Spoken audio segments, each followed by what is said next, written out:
তুমি কি এমন অপরাধ করছো যেটার জন্য মন খারাপ করে বসে আছো? না ফেরার দেশে বর্তমান সময়ে টেলিভিশন পর্দার জনপ্রিয় তরুণ অভিনেতা শাহবাজ সানি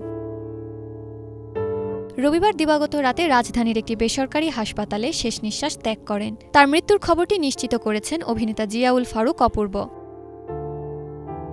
সামাজিক যোগাযোগ মাধ্যম ফেসবুকে একটি পোস্টে অপূর্ব লেখেন, অভিনেতা শাহবাজ সানি আর আমাদের মাঝে নেই। ইন্না লিল্লাহি ওয়া ইন্না ইলাইহি রাজিউন। সবাই সানির জন্য দোয়া করবেন। নির্মাতা ইমরাউল রাফাত ফেসবুকে অন্য একটি পোস্টে লিখেছেন, আমার ভাই শাহবাজ সানি আর আমাদের মাঝে নেই। ইন্না লিল্লাহি ওয়া ইন্না ইলাইহি রাজিউন। ঢাকা স্পেশালিস্ট হাসপাতালে রাত ৩টা ৩০ ইন্তেকাল করেছে। নির্মাতা রাফাত মজুমদার রিঙ্কু জানান, রবিবার হঠাৎ হার্ট অ্যাটাক হয় অভিনেতা শাহবাজ সানির। সময়মতো হাসপাতালে নেওয়া হলেও তাকে বাঁচানো সম্ভব হয়নি।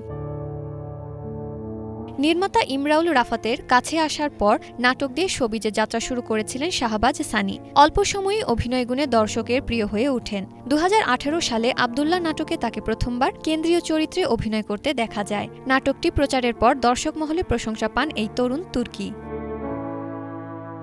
জানা যায়, লক্ষ্মীপুরে নিজ বাড়িতে সানিকে দাফন করা হয়। অভিনেতার অকাল প্রয়াণে শোকের ছায়া নেমে এসেছে শোবিজ অঙ্গনে।